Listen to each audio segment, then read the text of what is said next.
So we're pretty much halfway through this decade. We're going into the 2026 NBA season. We've seen a different NBA champion every year in the 2020s. So I thought a fun offseason video idea would be giving you guys every team's worst move so far in the 2020s. It could be a draft pick, it could be a trade, or it could be a free agent signing. And for the most part, I didn't do any team not making a specific move, like not Golden State trading for Pascal Siakam in 2024, not Miami trading for Jimmy Butler. I did mention something about Lauri Markkanen and the Utah Jazz in this video, and you guys will get the gist of it. Let me know what you agree with or disagree with down below, and let's get into it. All right, so we're going to start off with the Philadelphia 76ers, and the summer of 2019, they made some bad moves, but we're talking about the 2020 season and forward. So I'm going to say their worst move has to be them signing Paul George in the offseason of 2024. They handled the Ben Simmons trade perfectly, getting James Harden, who helped them make it to round number 2 in back-to-back years in 2022 and in 2023. But giving Paul George a max contract last offseason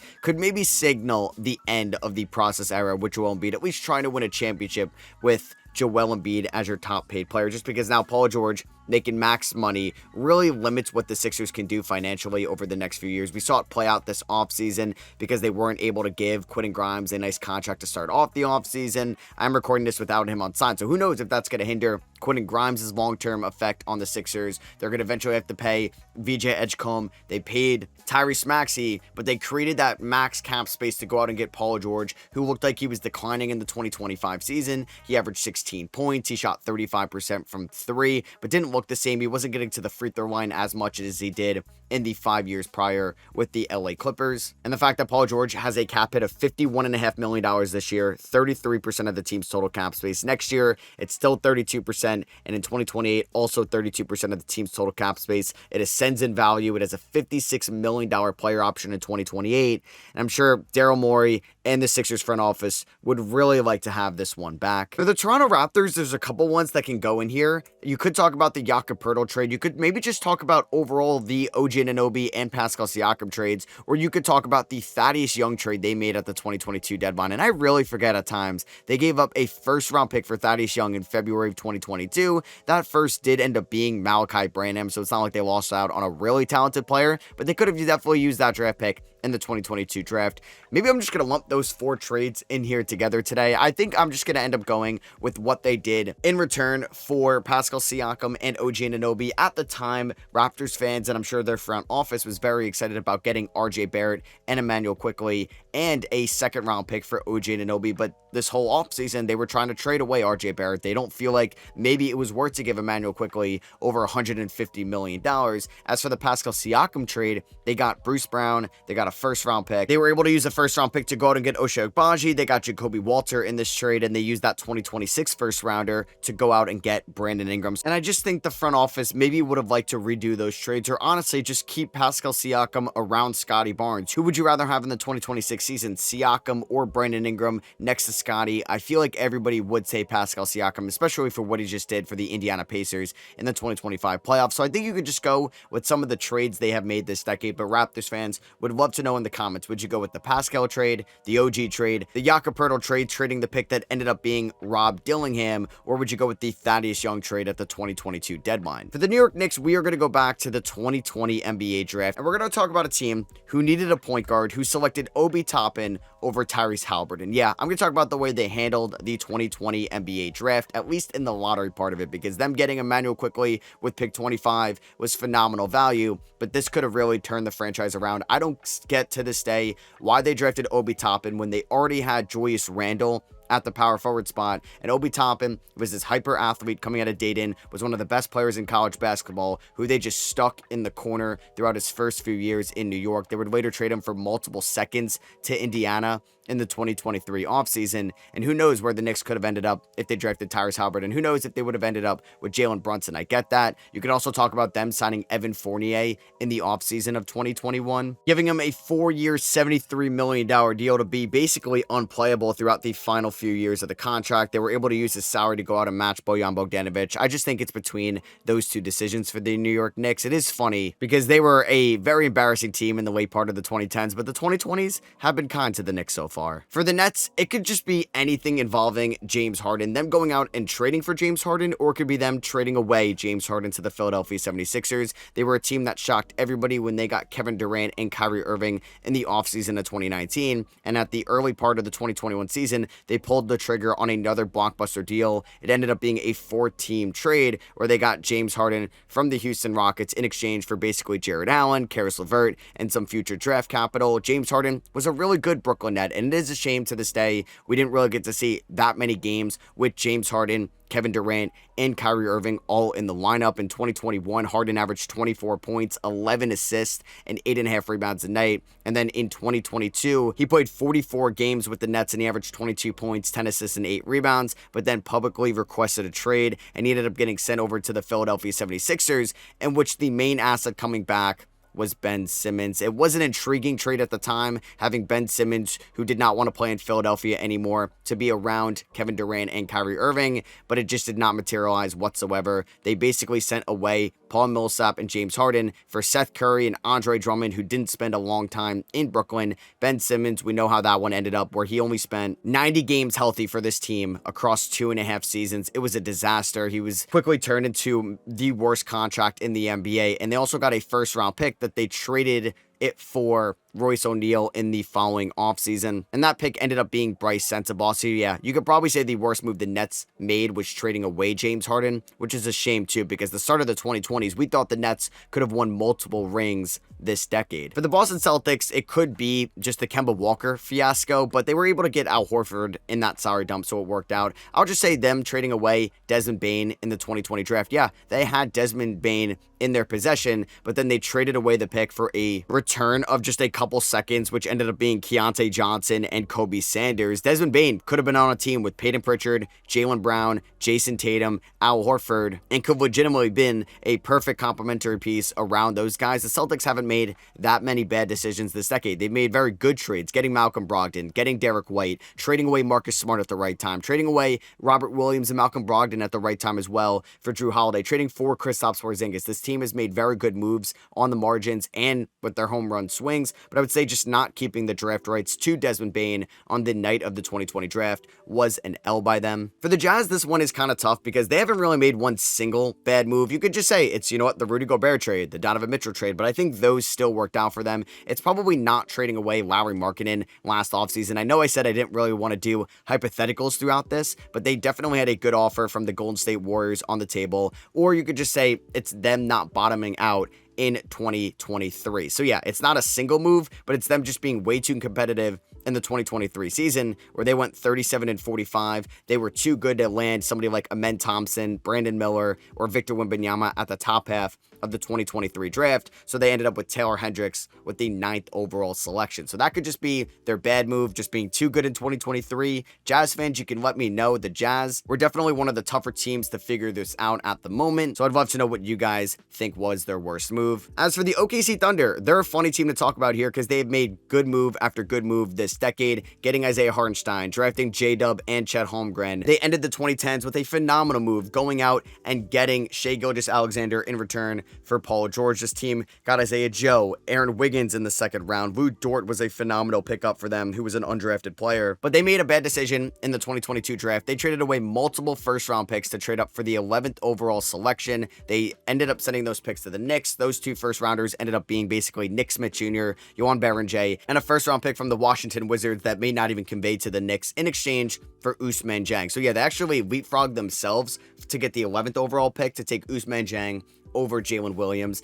And yeah, this did not work out well for them, but hey, you're going to have some misses. It's not perfect for all these elite executives and general managers. Dieng would go on to play 109 games throughout his first 3 years for the OKC Thunder. He's still a very intriguing prospect, in my opinion. Still just 22 years old. He's 6'10" that can handle the ball very well. If you watch any Oklahoma Blue games, he's a phenomenal G League player right now. So I wonder if that can translate over to the NBA side of things. Will it be in OKC? Maybe he's going to have like a Trey Mann trajectory and he's just going to get traded at one point this year. I was surprised he wasn't moved in the offseason because he's still making lottery money around $6.5 million. And for a team now trying to duck some of the aprons, they could have gotten off that money. Maybe they will at one point. This could be Ousmane Dieng's last year with the Oklahoma City Thunder, and this is probably Sam Presti's worst move of this decade. For Portland, it's an easy one for me in my opinion. It's going out and giving Jeremy Grant the contract extension in the offseason of 2023 after they kind of got word that Damian Lillard was going to request a trade. They were one of the worst teams in 2023, but they get lucky in the lottery. They have the 3rd overall pick,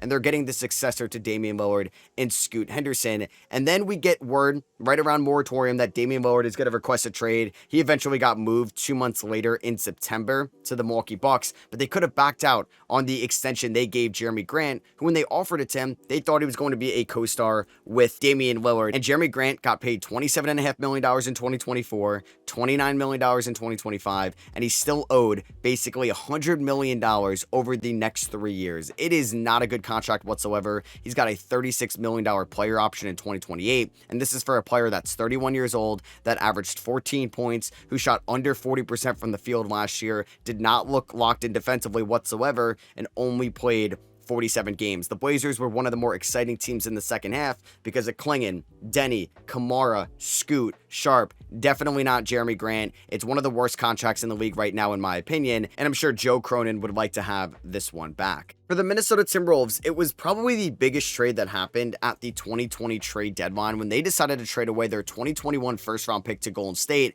along with Andrew Wiggins for D'Angelo Russell. You could also make an argument that this could be something with the Karl-Anthony Towns trade. I don't know if they're going to love this trade in the long term, although it was fine for them last year. They made it to the conference finals. But yeah, in February of 2020, it was a lackluster deadline to say the least. They traded away Andrew Wiggins, that 2021 first-round pick that we know ended up being Jonathan Kuminga, a 2021 second-round pick, which ended up being Miles McBride, but that got sent to the New York Knicks. They acquired D'Lo, Jacob Evans, and Amari Spellman. D'Angelo Russell spent around 3 years with the Minnesota Timberwolves, getting acquired at the 2020 deadline and then getting shipped out at the 2023 trade deadline. He played 42 games for the team in 2021, where they went 23-49. Like I said, gave that first round pick, that top 10 pick, to the Golden State Warriors. They took Jonathan Kuminga. What if they were able to add Franz Wagner, or who knows, Alperen Sengun or Trey Murphy or somebody like that to Anthony Edwards in Minnesota at the time? They would go on to win 46 games in 2022. They made it to the playoffs, lost in 6 to Memphis in round number 1. And D'Lo was a better player for the 2022 Minnesota Timberwolves, in my opinion, but he still wasn't as efficient as you would like him to be. And then they were involved in that 2023 trade deadline trade that worked out very nicely for Minnesota. That was a 3-team trade that basically sent Russell Westbrook and a salary dump from the Lakers to the Utah Jazz, but they were able to get involved in this. They sent D'Angelo Russell to the Lakers and basically receiving Nickeil Alexander-Walker, who was vital to their 2024 and 2025 conference finals runs. And they also got Mike Conley, who was a good veteran point guard for this team as well. They got a pick that ended up being Rasheer Fleming in the second round, but we know they traded that to the Phoenix Suns. So yeah, you can make an argument it could be some other moves, but I ended up going with trading away Andrew Wiggins for D'Angelo Russell at the 2020 deadline. For Denver, there was 2 different moves that I could talk about as well. The first one was a Zeke Naji extension, which pays him around $7 to $8 million over the next few years. It was basically untradeable this past year for Denver, so you could give that one an honorable mention. But I'm actually going back to the 2020 trade deadline. This was a very interesting 4-team trade at the time when it happened. I know Daryl Morey was dying to get Robert Covington in Houston. That was the main part of this trade. We saw Clint Capella go from the Houston Rockets to the Atlanta Hawks, and we saw Denver trade away Juan Hernangomez, Malik Beasley, and Jared Vanderbilt to the Minnesota Timberwolves. And in this 4-team deal, they received Gerald Green and a first-round pick, which ended up being Zeke Naji, who they ended up getting some solid years out of, but prematurely extended him to a contract they don't like today. So there was kind of a double negative in that trade. Malik Beasley running off of screens around Nikola Jokic could have been very lethal. He was really good for Denver in 2019, but did struggle in 41 games to start off the 2020 season, and they traded him way too quickly, in my opinion. And we saw how crucial he was for the Detroit Pistons in 2025. Trading away Jared Vanderbilt could have been just as good of a backup big behind Nikola Jokic than Zeke Naji became. So I do think this was a slight L for the Denver Nuggets, but Calvin Booth did relatively a good job along with Tim Connolly in the 2020s. For the Detroit Pistons, I'm actually going to talk about them hiring Monty Williams in the offseason of 2023. It was just a disaster for the Detroit Pistons in 2024, where they were the worst team in the NBA and essentially a laughingstock. They went 14-16 168, and were essentially the worst offensive team in the Eastern Conference and the worst defensive team in the Eastern Conference that season. They would even get rewarded a great draft pick. It ended up being pick number 5. Hey, they got Ron Holland. Obviously, the 2025 Pistons were a completely different team, completely different vibe, and ended up making it to the playoffs and having some really good playoff games against the Knicks. But Monty Williams got let go from the Suns in the offseason of 2023. It looked like he was no longer going to coach in the NBA again, and then Detroit decided to make him the highest paid head coach in the NBA, and he went on to win 14 games and got fired after 1 year. It was highway robbery, one of the best coaching decisions ever, because he's now getting paid millions and millions of dollars to be on the beach now. I still can't believe he was playing Killian Hayes in year number 4 over Jaden Ivey, who they just took with the 5th overall pick, who was way more exciting and higher potential than Killian Hayes in that 2024 season. It's still funny to look back on today. The Cleveland Cavaliers also haven't really made that many bad decisions in the 2020s, and they have been one of the better teams over the last few years. We know that they were a 64-win team in the 2025 season, and they've been a playoff team every year since they went out and traded for Donovan Mitchell in the 2022 offseason, and they were an exciting playing team back in that 2022 season as well. So I'm just going to say their worst move was probably drafting Isaac Okoro with the 5th overall pick. Okoro would go on to play 5 years in Cleveland before getting traded to the Chicago Bulls for Lonzo Ball this offseason. His best season probably came in 2024, where he averaged 9.5 points, shot 39% from 3 and 49% from the field, and was emerging as one of the better wing defenders in the NBA. But unfortunately, Okoro was just never really able to put it together in the playoffs for Cleveland. Like I said, they've been a playoff team for the last few years, but against the Knicks, he really struggled. Against the Magic back in 2024, he struggled a ton. Same thing with Boston in round number 2. And then I felt like just never got consistent playing time in the playoffs outside of that. Other guys they could have drafted were Onyeka Okongwu, Obi Toppin, Deni Avdija, obviously Tyrese Halliburton. But hey, for the Cavs, this is definitely going to be one of the better moves mentioned here today out of every team's worst move in the 2020s. Or maybe for the Cavs, you could say them letting Isaiah Hartenstein walk after the 2021 season, given what he ended up becoming for the New York Knicks and the OKC Thunder. And a lot better than the next move I'm going to talk about, which is one of the worst moves we're going to talk about here. The Chicago Bulls trading for Nikola Vucevic at the 2021 trade deadline. A trade they really didn't have to make, and it looks even worse that the Orlando Magic drafted Franz Wagner with one of those first-round picks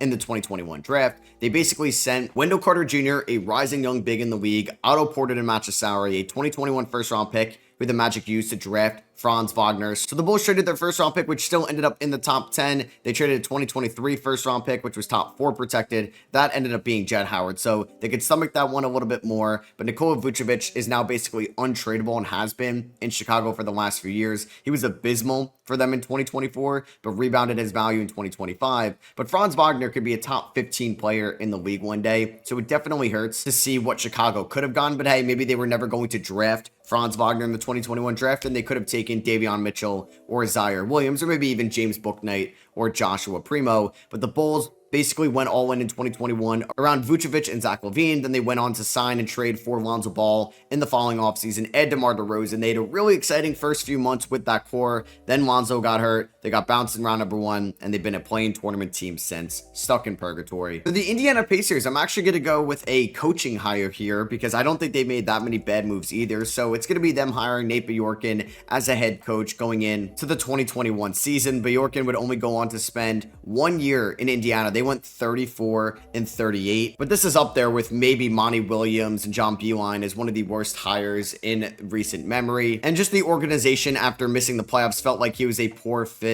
for the team. He lost support from the players and staff due to alleged clashes and a perceived lack of positive communication, and also an inability to control the locker room. So all those different factors made Bjorken just a one-time head coach for the Indiana Pacers. But yeah, a team that's, like I said, made some pretty good moves in the 2020s. They were just in the NBA Finals. For the Milwaukee Bucks, it's a massive trade they made in the 2023 offseason. Them trading away Drew Holiday, a vital part of their 2021 championship team, and a plethora of draft picks along with Grayson Allen to acquire Damian Lillard. Damian Lillard would go on to spend just 2 full seasons with the Milwaukee Bucks, but be pretty much injured in both their playoff runs. He was banged up in 2024, and that coincided with Giannis being out that whole series. And in 2025, Dame played 58 games. He was banged up throughout the year. He had that blood clot scare. He comes back, was kind of hobbled going into round number 1, and then tore his Achilles. He averaged around 24 points, 7 assists, 4.5 rebounds, shot 43% from the field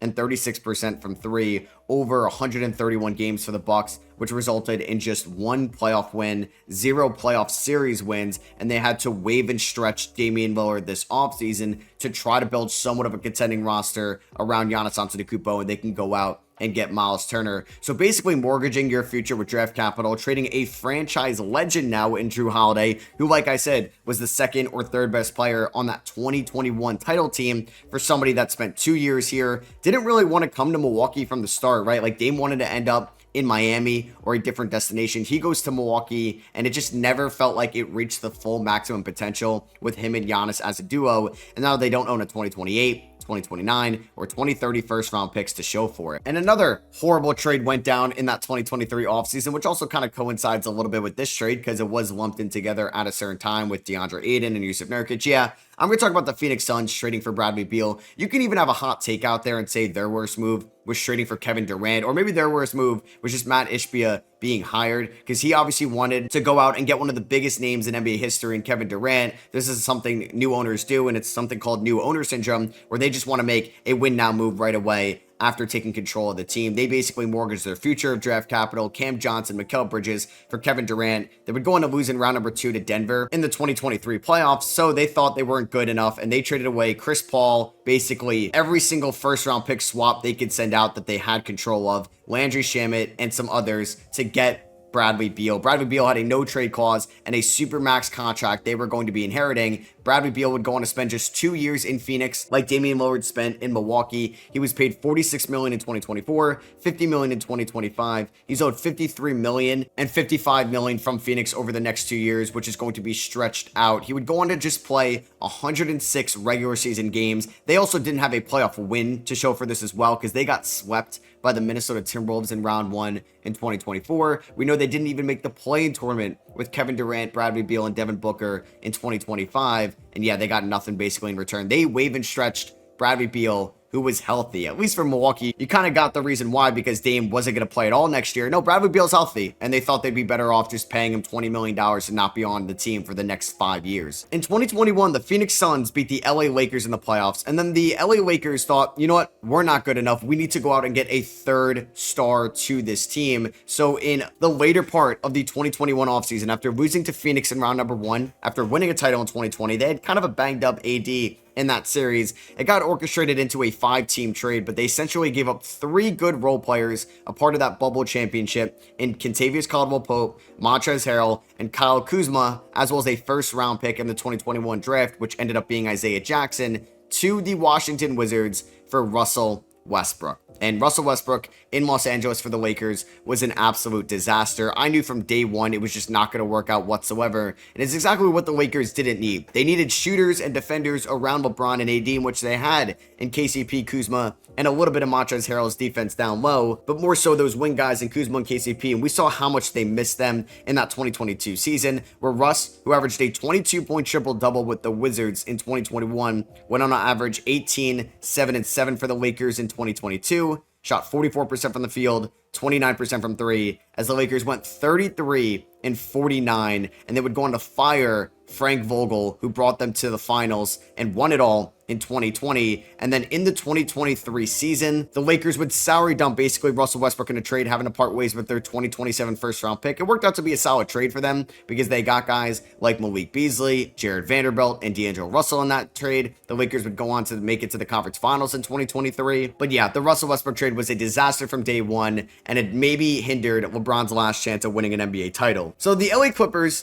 do not get their noticeable trade here mentioned in this video, because when they traded away Shai Gilgeous-Alexander and a ton of draft capital for Paul George, that was the 2019 offseason. So today we're just going to talk about what they've done kind of drafting over the last few years, because they definitely had some misses in the 2020s with their limited first round picks. In 2021, they traded out of the Quentin Grimes pick with the Knicks, and they took Keon Johnson. Quentin Grimes could have been a perfect role player around Paul George and Kawhi Leonard, and Keon Johnson didn't really work out for the Clippers whatsoever. They would go on to have the 30th pick in the 2023 draft, basically the last chance to draft a rotational player around Paul George and Kawhi Leonard, and they took Kobe Brown. Bryce Sensabaugh and Julian Strawther were the 2 picks ahead of Kobe Brown. They could have easily traded up to snag one of those guys as well, and Kobe Brown has appeared in 84 games over the first 2 years with the Clippers. You could have definitely mentioned the Terrence Mann extension, but they were able to trade him for Bogdan Bogdanovic. So the Clippers really couldn't have made too many moves this decade so far just because they were so leveraged into Paul George, Kawhi Leonard, and then eventually James Harden, that it was all moves on the margins. So I'll say just them drafting late in the first round. But yeah, they kind of get a little bit of a pass here because if I said this was every team's worst move since 2019, this would be the worst move mentioned in the video. You can make an argument this is like one of the worst moves mentioned in this video. The Sacramento Kings trading away Tyrese Haliburton at the 2022 deadline. Now, it's not one of the worst trade returns because a lot of people viewed this as a win-win trade, and you still could view this as a win-win trade as the Sacramento Kings traded away Tyrese Haliburton, a shocker, with Buddy Hield, Tristan Thompson to the Indiana Pacers for Justin Holiday, Jeremy Lamb, Domantas Sabonis, and a second rounder. Now, Sabonis in 3 years and change in Sacramento has been good. He's had multiple top 10 MVP finishes. He's had multiple All-NBA third-team appearances. He's led the NBA in rebounds all 3 full years in Sacramento and has been putting up around 7 assists a night, but it just feels like he can't be the main guy on a team to go to the NBA Finals, as we just saw Tyrese Haliburton as the main guy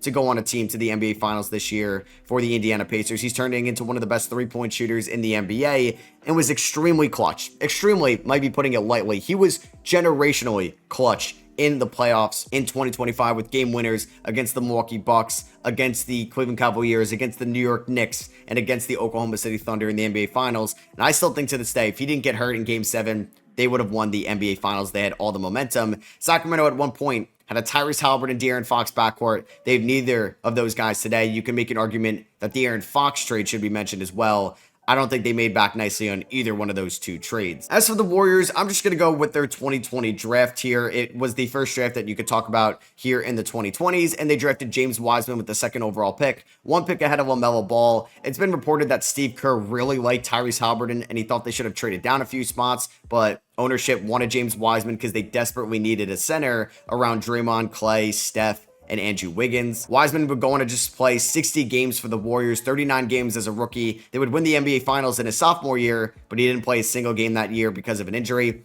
He played 21 games in his sophomore year technically, and then they traded him for 5 second-round picks to the Detroit Pistons at the trade deadline. And there's an alternate universe where LaMelo Ball ends up taking the keys from Steph Curry eventually as the next great Golden State Warrior. We'll still talk about NBA drafts, and we're going to talk about Johnny Davis being drafted by the Washington Wizards with the 10th overall pick back in the 2022 NBA draft. When you look at every single pick in the top 10, at least one person there has made an impact, gotten an extension, or at least looks like a promising young player. Paolo, Chet Holmgren, Jabari Smith Jr., who recently got paid, Keegan Murray, Jaden Ivey, Benedict Mathurin can all score in different ways, shapes, and forms. Shaedon Sharpe is still extremely promising. Dyson Daniels just won most improved. And Jeremy Sochan can at least be somewhat of a stretch 4 or playmaking 4 in this league, while Johnny Davis is by far the worst pick in the lottery, in this first round, in the top 10, all of the above. 1 pick later was Ousmane Dieng, so not the end of the world there, but 2 picks later was Jalen Williams, J-Dub. He could end up being the franchise player in Washington. Maybe it would have kept Bradley Beal in town as well. Jalen Durant went a couple picks later, Mark Williams, Tari Eason, plenty of talent went off the board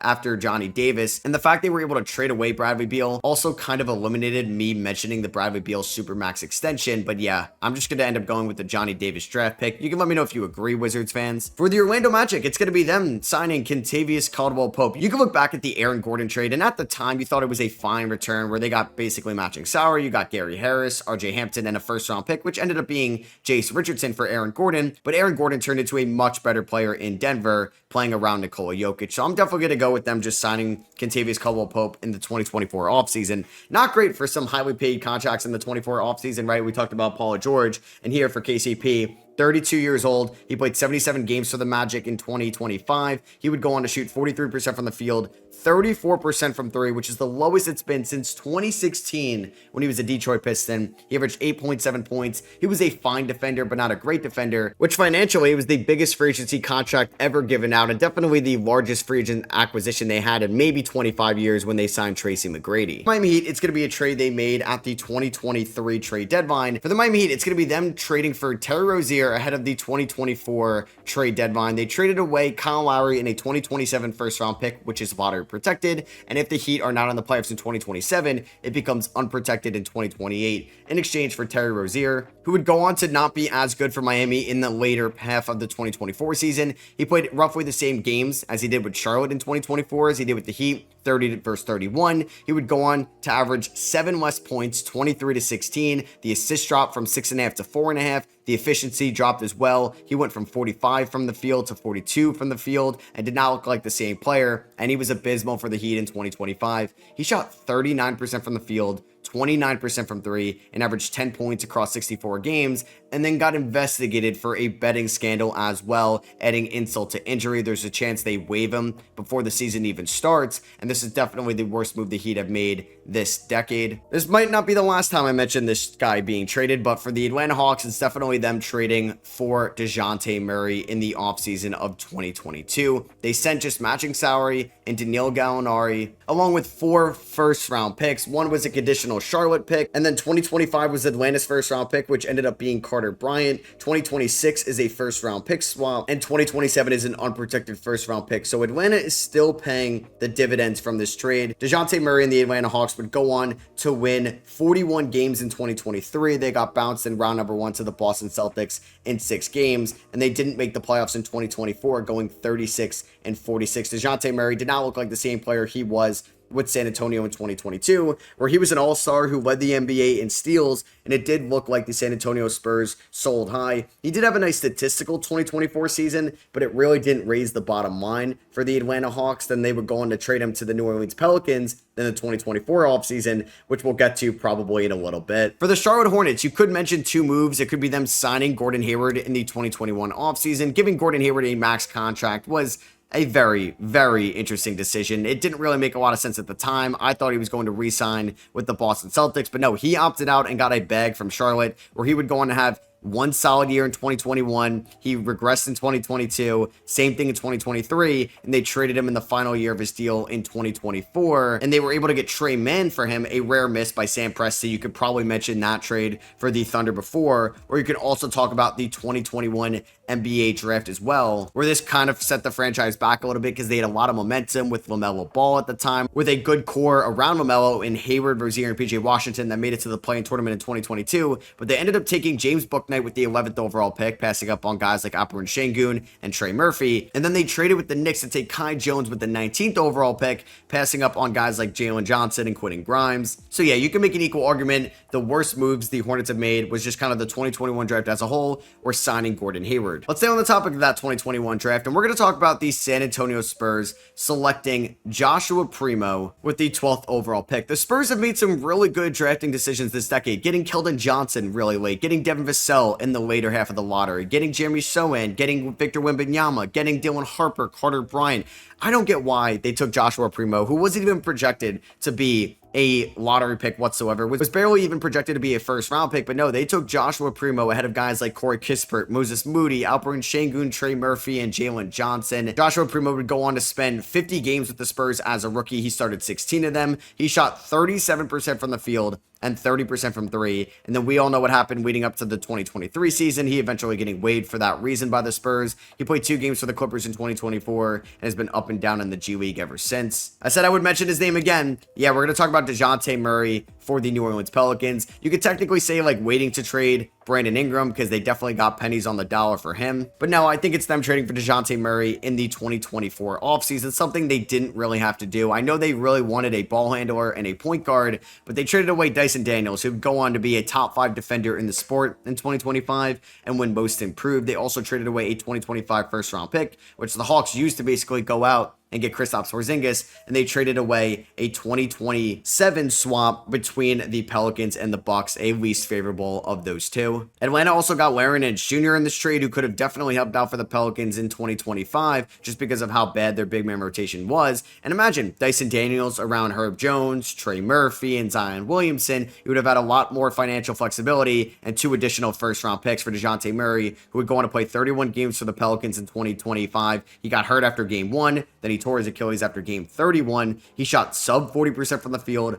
sub 30% from 3, might not even come back the same, and he won't be back until the second half of the 2026 season. For the Memphis Grizzlies, it's going to be them trading for Marcus Smart in the 2023 offseason. Also another rare miss in terms of a trade for Zach Kleeman. They ended up being involved in a 3-team trade with Washington and Boston. Kristaps Porzingis went from Washington to Boston, as Marcus Smart went from Boston to Memphis, along with 2 first-round picks. So 2 first-round picks and Tyus Jones, who went to Washington in this trade for Marcus Smart, who would go on to play 20 games for the Grizzlies in 2024, because basically everybody was hurt for the Grizzlies that season. They went 27-55, and they ended up just getting Zach Edey in the 2024 draft. And then in 2025, he played 19 games, shot 35% from the field, 32% from 3, and they traded away their first round pick, which actually ended up being a top 20 pick, to get off of that Marcus Smart contract at the trade deadline. So essentially, they traded away 3 first round picks for 39 games of Marcus Smart, and he would go on to shoot 40% from the field, 31% from 3, and just not be the same player he was back in 2023. Definitely not in 2022 when he won Defensive Player of the Year. We're going to go back to the 2021 draft here. We've talked a lot about that draft today, just a lot of bad decisions from it. And we're going to talk about the Houston Rockets selecting Jalen Green with the 2nd overall pick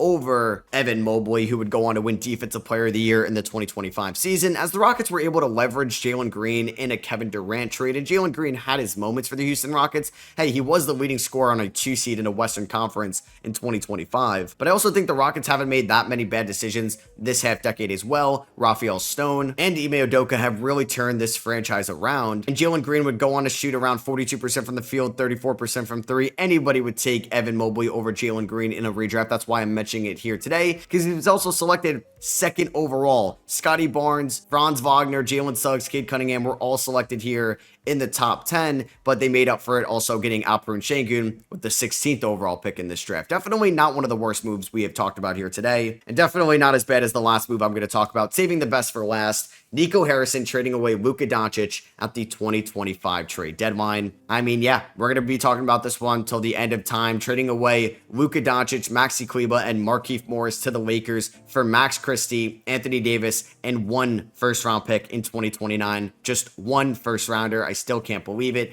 Anthony Davis would go on to get injured after his first game with the Dallas Mavericks. He played 9 games for them last year as Dallas missed out on the playoffs. Max Christie's a fine young player. That 2029 pick could be something, but it's never going to be Luka Doncic, most likely, who is a global, generational player at his position. Somebody that has as good of a resume as anybody could say after their first 7 years in the NBA. Multiple 5 All-NBA first-team finishes. He won Rookie of the Year. He led the Dallas Mavericks to the NBA Finals in 2024, led the NBA in scoring, finished 3rd in MVP voting, and they traded him a few months later. I still can't believe it to this day. It's the worst move of the 2020s. It's the worst move of the 21st century, and it may be the worst move in NBA history. So I hope you guys did enjoy that video. Let me know what you agree with or disagree with down below. Did you agree with what I thought your favorite team's worst move was of the 2020s? Did you disagree? Let me know down below. Let me know, yeah, if there's anything I left out. Make sure you hit that subscribe button if you're not already. Catch you guys in the next one. Peace.